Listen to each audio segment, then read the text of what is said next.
আসসালামু আলাইকুম, কেমন আছেন সবাই?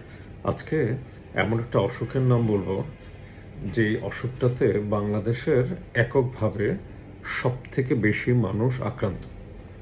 এবং জেনে অবাক হবেন, আপনাদের কোনো ধারণাই নাই এই অসুখটা সম্বন্ধে। আপনারা কেউ বলতে পারবেন না অসুখটার নাম কি। কোনো ধারণা অনুমান আপনাদের নাই। এককভাবে বাংলাদেশের সবথেকে বেশি আক্রান্ত এই রোগটার নাম হচ্ছে ফ্যাটি লিভার। যদি বলেন যে ঘটনা কি, ফ্যাটি লিভার আবার কোত্থেকে আসলো? জি, ঠিকই শুনেছেন, ফ্যাটি লিভার। বাংলাদেশের প্রায় 4.5 কোটি মানুষ এই অসুখটায় আক্রান্ত। 4.5 কোটি। বড়দের ভেতর প্রতি 3 জনে 1 জন এই রোগে আক্রান্ত। যদি বলেন যে এটা কি, সংক্ষেপে বলেন। সংক্ষেপে হচ্ছে যে আমাদের যে লিভার থাকে, আমাদের লিভারে চর্বি জমা, লিভারে খারাপ চর্বি জমা, এক কথা এটা ফ্যাটি লিভার। এবং এই ফ্যাটি লিভারটা থাকলে আলটিমেটলি একটা সময়ের পরে লিভার সিরোসিস বা লিভারে ক্যান্সার হওয়ার সম্ভাবনা থাকে। খুব খারাপ জিনিস।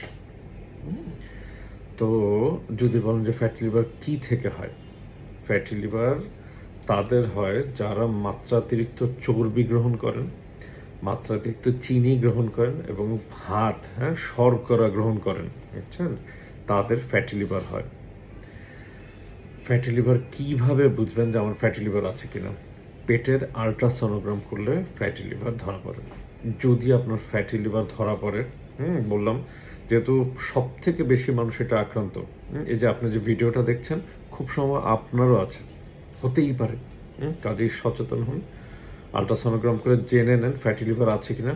যদি ফ্যাটি লিভার আক্রান্ত হন, তাহলে কি করবেন? ওষুধ খাবেন, ডায়েটটা মেনটেন করবেন। মানে আমি ভাত খাওয়া কমিয়ে দেব, পরিমিত মাত্রায় ভাত খাবো, চিনি চর্বি পরিমিত মাত্রায় কন্ট্রোল করে আনবো, এবং অবশ্যই শরীর চর্চা করব। এই 3টা জিনিস মেনে চলবো। হ্যাঁ, তাহলে আমরা 2টা জিনিস, ফ্যাটি লিভার আছে কিনা জেনে নিই। যদি থাকে, ফ্যাটি লিভার কিভাবে কমিয়ে নর্মাল আনবো সেই ব্যবস্থা করি। হ্যাঁ, এবং সবকিছুর প্রথমে আবার হচ্ছে যে যেটা বলে, prevention is better than cure. আবার যেন ফ্যাটি লিভার না হয় সে ব্যাপারেও সচেতন থাকবো। সবাই ভালো থাকেন। আসসালামু আলাইকুম।